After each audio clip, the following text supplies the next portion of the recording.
Hey, what's going on? Eric Zuick here, covering more of your Goofs. Season 2 already in the books after last week. You saw my special treat on Musical Mondays, episode 81. Now, Season 3 is here, the Alex Baldwin era. In this story, of course, Cranky Bugs. So let's head down to the harbor, which we're at right now. Let's go to a new crane, possibly. And let's get to it now. Thomas and Percy enjoy working in the docks. They like the sea air and the sound of the gulls. But one day, the friends were feeling hot and bothered. A crane was causing trouble. His name is Cranky, and this was his first day at the docks. And already leaving a very bad impression right now. Oh, because we already have a goof with him.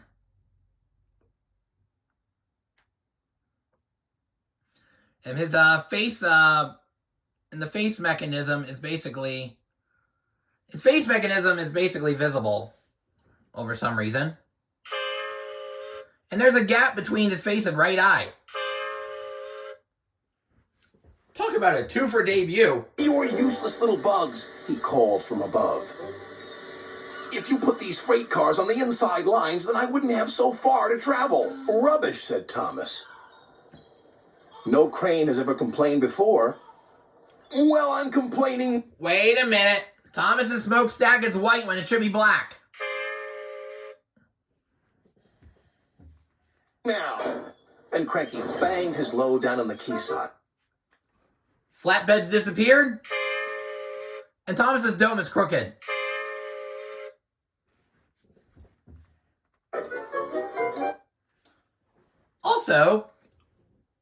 Also, can y'all say wonky eyes? Literally, because Percy actually has them.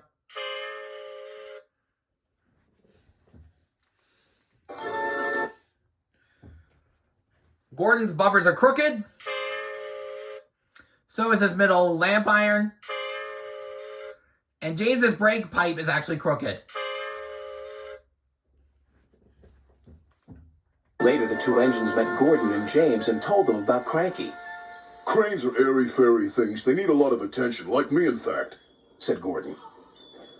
"You should see the situation from Cranky's point of view," said James. "He's high up in the air, coping with wind, rain, and baking sun. Then he looks down and sees you two little engines being annoying. No wonder he calls you bugs." When Cranky heard that the big engines agreed with him, he grew bossier still. Come on, push those freight cars closer to me." But Percy was too upset to concentrate and pushed the freight cars too far. Poor Percy. Then Cranky played a trick on Thomas. "Push your freight cars onto the outside line. It's easier for me to load up." So Thomas did.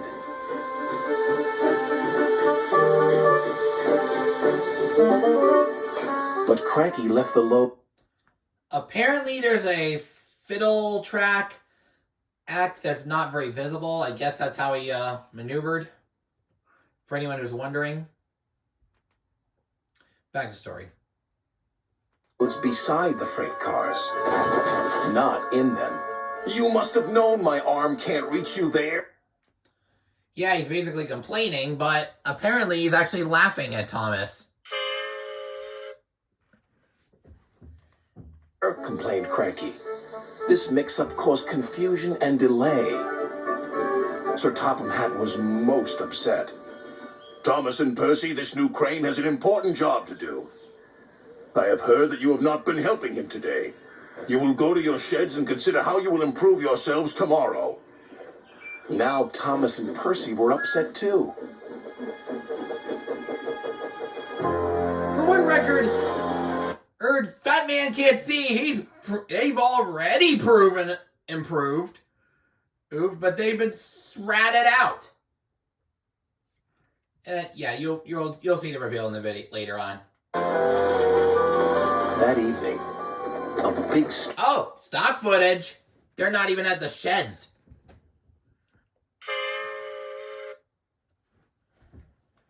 Storm raged across the island.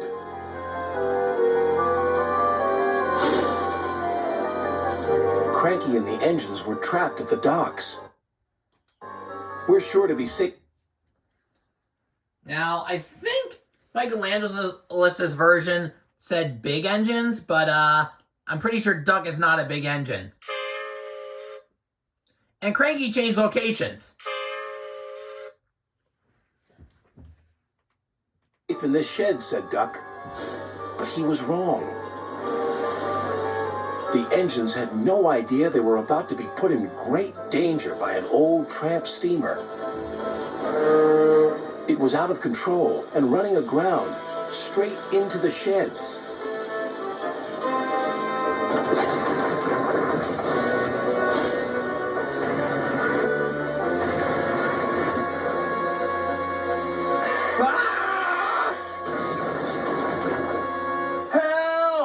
Called the engines from inside the shed. I can't! Called Cranky. Now, I heard a number of people complaining that Henry's not in the shed. Well, he was until after the impact. You can complain all you want, but you can't break the laws of physics. When the storm was over, Sir Topham Hatt rushed to the scene of destruction.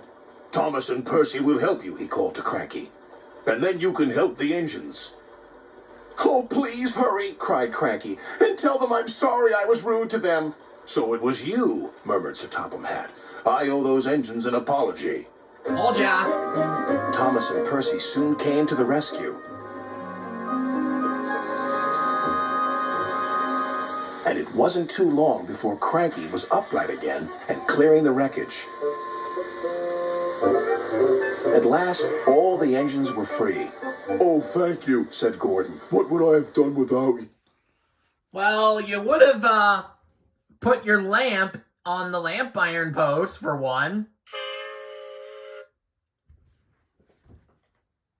You. Well, I had to be rescued before I could help you. But I never thought it would be by a couple of Cranky was about to say bugs, but he quickly corrected himself. Small engines, thank you. I'll never be rude again. However, you two mites are in my way, so move over. Pa, said Percy. He's back to bugging us. Don't move! You're still attached to Cranky. But it was too late. Cranky still looks down on the two little engines. But ever since that stormy night, he never calls them bugs or mites, because he knows they might bite back. And that's the end of the story. If I missed any goofs, leave a comment down below. Don't forget to like the video if you've enjoyed. Do not forget to subscribe if you haven't done so already. And turn on all post notifications so you won't miss a single upload. This has been Eric Zuick signing off for now. Catch you guys next week at the next station. All aboard!